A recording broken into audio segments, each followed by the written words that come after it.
face it, some parents are real pushovers. They just have a real challenge setting limits and boundaries, any limits and boundaries, including the limit and the boundary that it is not okay to drink underage, that it's illegal and it goes against our family values. So the question becomes, why? Why is it so hard for us to be firm and friendly with our children? Well, there can be a wide variety, but generally speaking, these people that are pleasers tend to have had some experience in their childhood whereby they learned that if you want to be safe, the best thing to do is to be a pleaser, to make sure that other people are happy, comply with other people, do what they want, and that way you're assured that you won't be hurt and rejected. Now, of course, when we grow up, that makes it hard for us to set limits and boundaries, and we know limits and boundaries are good for children. It helps them feel safe. And if we can't enforce the limits and boundary around underage drinking, our children are going to ignore all our boundaries and take matters into their own hands.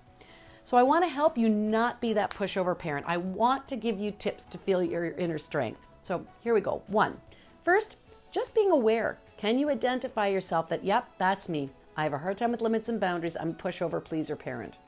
2, start paying attention to the self-talk in your head. When you feel in your body that you're being reactive, when you start nattering away that you're worried about being hurt, that you're trying to avoid conflict, notice that.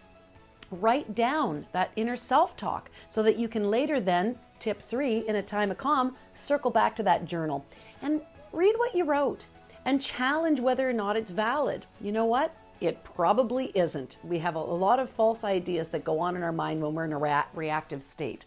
So we challenge those negative thoughts by recreating positive thoughts. So you might have something like, well, I don't like that my child got upset because I told them they had to be in at curfew, and it's okay that they were upset with me because that's them testing limits and boundaries.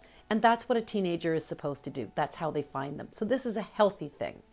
And then 5 is really just trying it over and over and over again and realizing that the sky doesn't actually fall down, that sometimes your kids get upset when you say no, that sometimes your kids get upset when you're firm with them, but in fact they still love you and it's a sign of your parenting strength.